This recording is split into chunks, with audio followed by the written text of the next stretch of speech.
نحمده ونصلي ونسلم على رسوله الكريم اما بعد فاعوذ بالله السميع العليم من الشيطان الرجيم بسم الله الرحمن الرحيم قل هل يستوي الذين يعلمون والذين لا يعلمون صدق الله العظيم لي خمسة أطفئ بها حر الوباء الحاتمة المصطفى والمرتضى وابناهما بالفاطمة إن الله وملائكته يصلون على النبي يا أيها الذين آمنوا صلوا عليه وسلموا تسليما اللهم صل على محمد النبي الأمي الحبيب الآل القدر العظيم الجاه وعلى آله وصحبه وبارك وسلم۔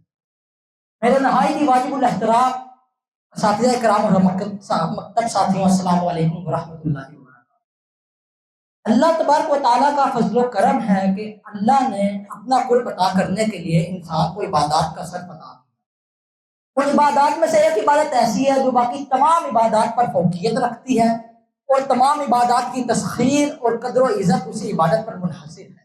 اور وہ کون سی عبادت ہے؟ اس کا نام ہے علم، اور جنہیں وہ عبادت حاصل ہو انہیں کہا جاتا ہے علماء۔ اللہ تبارک و تعالیٰ نے فرمایا قل هل يستوي الذين يعلمون والذين لا يعلمون۔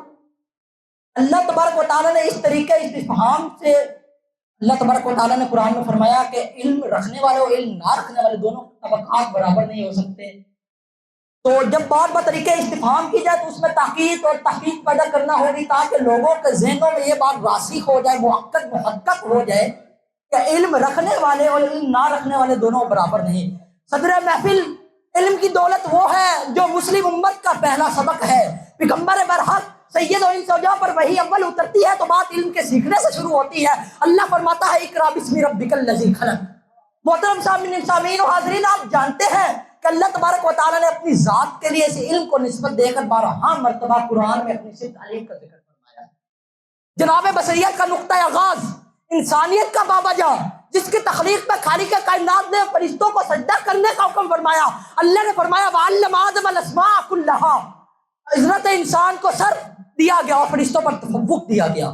اس سر اور تفوق کا سبب بھی علم ہے۔ اسی کی بدولت انسان کو اس کے مسارکات پر بھی امتیاز کیا اور دوسری مخلوقات پر بھی ممتاز کیا۔ اور ابو البشر حضرت آدم علیہ السلام کی برتری کا راز بھی علم ہے۔ اور محترم سامعین و حاضرین، حضرت یوسف علیہ السلام جنہوں نے قیدی اور غلامی کی کوٹری سے خلاصی پا کر بادشاہی کے نظارے کیے، اللہ فرماتا ہے وَلَمَّا بَلَغَ أَشُدَّهُ آتَيْنَاهُ حُکْمًا وَعِلْمًا۔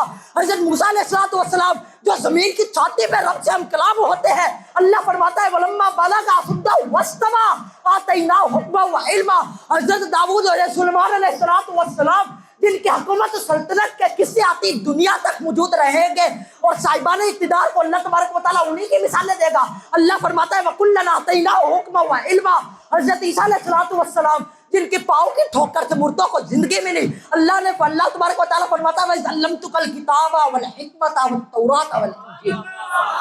اور رب کریم بواسطہ رسول کریم ہمیں بھی اس علم کے حصول میں اضافہ کرنے کی دعا کا حکم دیتا ہے وَقُلْ رَبِّ زِدْنِی عِلْمًا۔